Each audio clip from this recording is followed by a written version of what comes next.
ভাই আপনাদের এলাকায় বলে একটা জীবন্ত কবি আছে। এটা আবার কোন নমুনা? কে কইছে এলাকায় জীবন্ত কবি আছে? ভাই আমি অজান্তা নিউজ থেকে শুনছিলাম। নাই নাই ভাই, এলাকায় কোনো জীবন্ত কবি নাই। এই বেটা সর, আমি তো এই এলাকার জীবন্ত কবি। ভাই আমি হলাম এই এলাকার গুল্লি কবি রবিন শাহ। আমি অপদার্থ 2.0 রিপোর্টার। 2-4টা কবিতা শুনবো, ভাল লাগলে নিউজ করে দিব। আচ্ছা ভাই ঠিক আছে, প্রথম যে কবিতাটি শোনাবো সেটা লঞ্জনাকে নিয়ে।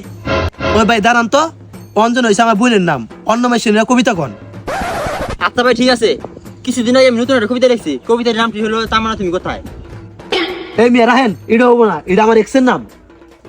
ভাই আর একটা কবিতা আছে সেটা শোনাই। চলে গেছে মাধুরী, রেখে গেছে স্মৃতি, দিয়ে গেল বাস, হয়ে গেলাম কবি। আপনার কবিতাটা সুন্দর, কিন্তু আমি আপনার নিউজ করব না। কে ভাই কবিতাটা কি ভালো লাগে নাই? প্রথমে কইছেন আমার বোনের নিয়া, তারপর কইছেন আমার এক্সের